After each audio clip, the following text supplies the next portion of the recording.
आज मैं आपको एक कहानी सुनाना चाहता हूँ।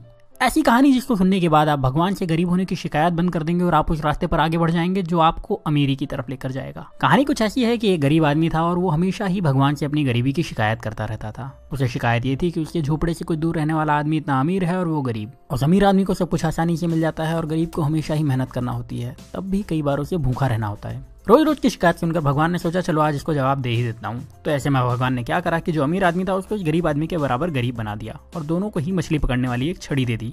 दोनों को एक बराबर का झोपड़ा दे दिया और दोनों के हालात बिल्कुल एक जैसे कर दिए। क्योंकि दोनों ही बराबर के गरीब थे और दोनों के पास मछली पकड़ने वाली छड़ थी तो दोनों ही मछली पकड़ने लगे। पहले दिन दोनों ने ही 10 मछलियां पकड़ी। मछली पकड़ने के बाद जो आदमी पहले से गरीब था उसने पूरी 10 मछलियों को बेच दिया और बदले में उसे 2000 रुपए मिले। अब इस आदमी ने अपने लिए और अपने परिवार के लिए अच्छा खाना खरीदा, थोड़ी मिठाई खरीदी और उस आदमी ने अपने पूरे परिवार के साथ मिलकर वो रात बहुत अच्छी तरीके से पार्टी करते हुए बनाई। लेकिन जो आदमी अमीर से गरीब हुआ था उसने सिर्फ 9 मछलियां बेची। उसने एक मछली को अपने परिवार के साथ मिलकर खा लिया और बाकी की 9 मछलियों को बेचकर 1800 रुपए कमा लिए। हालांकि ऐसा करने पर उसके परिवार को भूखा रहना पड़ा, लेकिन फिर भी उसने यही किया। अगले दिन उसने 1000 रुपए खर्च करके एक मछली पकड़ने वाली छड़ खरीदी और 500 रुपए एक इंसान को देकर अपने साथ काम करने के लिए रख लिया और 300 रुपए बचाकर रख लिए ताकि कभी जरूरत पड़े तो काम आ सके। अब अगले दिन जो इंसान पहले से गरीब था, जिसने अपनी मछली के सारे पैसे पहले ही खर्च कर दिए थे, उसे फिर से 10 मछलियां मिली। इस बार भी वही हुआ। शिकायत करने वाले शख्स ने अपनी सारी मछलियों को बेच दिया और उस पूरे पैसे को अलग अलग जगहों पर खर्च कर दिया। लेकिन जिस इंसान को भगवान ने गरीब बना दिया था उस इंसान को अब 20 मछलियां मिली। इस बार उसने 18 मछलियों को बेचा और 2 मछलियों को अपने परिवार के साथ खाकर सो गया। इस बार उसके परिवार को थोड़ा खाना ज्यादा मिला, लेकिन उनका पेट ठीक से भरा नहीं था। फिर भी किसी ने शिकायत नहीं की। अगले दिन फिर वही हुआ और जिस इंसान को भगवान ने गरीब बनाया था उसने 18 मछलियों को बेचे हुए 3600 रुपए से 2000 रुपए निकाल करके 2 छड़ और खरीदी और उसके साथ ही 3 लोगों को अपने साथ काम करने के लिए रख लिया, हर एक को 500 रुपए देकर के। उसके पास 100 रुपए अभी भी बचे थे तो उसने वो पैसे बचत में लगा दिए। उस दिन भी शिकायत करने वाले को सिर्फ 10 मछलियां मिली, उसे 2000 रुपए मिले और उसने उन सारे पैसे को फिर से किसी न किसी जगह पर बहाने बना करके खर्च कर दिए और उसके पास जरा भी पैसे उसने नहीं बचाए।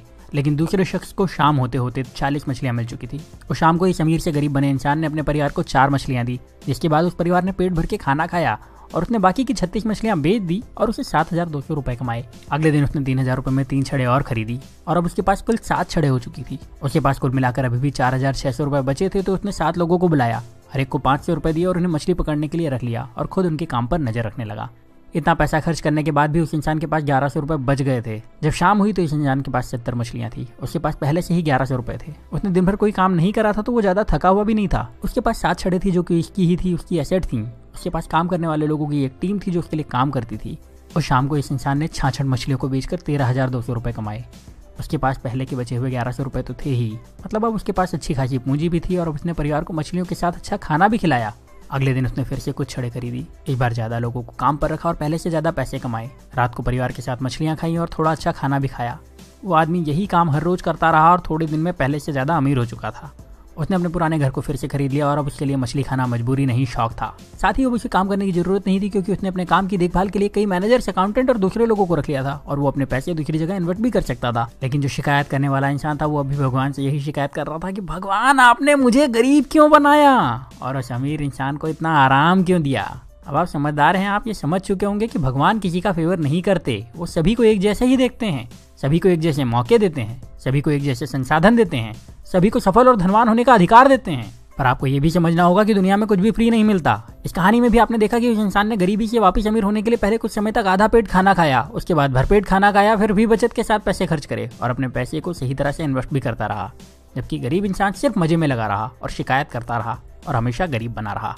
अगर आपको लगता है कि अमीर इंसान रिच होने के लिए तकलीफें नहीं उठाते तो ऐसा नहीं है। वो गरीबों से ज्यादा तकलीफ उठाते हैं। वो अपने आराम के लिए गरीब लोगों से ज्यादा मेहनत करते हैं पर शिकायत नहीं करते और वो अपने पैसे का सही इस्तेमाल करते हैं, इसीलिए उन्हें अमीर होने का अधिकार भी है। तो अगर आप गरीब हैं तो अपनी गरीबी की शिकायत मत करिए, बल्कि उस काम को पूरी ईमानदारी से करिए जो आपको मिला है। ये सोचिए कि उसमें ज्यादा से ज्यादा पैसे कैसे कमाया जाए और अपने पैसे को सही तरह से खर्च करिए, अपने पैसे को सही तरह से इन्वेस्ट करिए।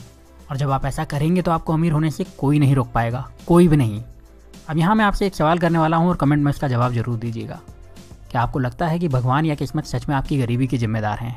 और अगर अभी तक आप यही समझते थे तो आपने अपनी सोच बदली या नहीं? अपना जवाब मुझे कमेंट में जरूर बताइएगा। अगर आपने अपनी सोच बदल ली है और आपको लगता है कि ये वीडियो ज़्यादा से ज़्यादा लोगों के पास जाना चाहिए तो इस वीडियो को दूसरों को शेयर करिए। इतना ज़्यादा शेयर करिए कि लोग अपनी जिम्मेदारी खुद लेना शुरू कर दें और फिर कोई भी रुकावट उन लोगों को अमीर होने से ना रोक पाए। तो इस वीडियो को आप शेयर करिए फेसबुक पर, इस वीडियो को शेयर करिए अपने व्हाट्सएप पर, इस वीडियो को शेयर करिए अपने व्हाट्सएप के सारे दोस्तों के ग्रुप में। जहाँ आप शेयर कर सकते हैं वहाँ शेयर करिए। जितनी ताकत से शेयर कर सकते हैं उतनी ताकत से शेयर करिए। और अगर आपने चैनल को सब्सक्राइब नहीं किया है तो सब्सक्राइब करके बेल का बटन दबा दीजिए, क्योंकि ऐसे ही वीडियो में लेकर आता रहूँगा और आप में से आपका बेस्ट निकालने में आपकी मदद करते रहूँगा। तो अब आप वीडियो को शेयर करिए और मुझे विदा दीजिए। मैं आपसे मिलूंगा अगले वीडियो में। तब तक अपना प्यार और वक्त देने के लिए बहुत बहुत धन्यवाद।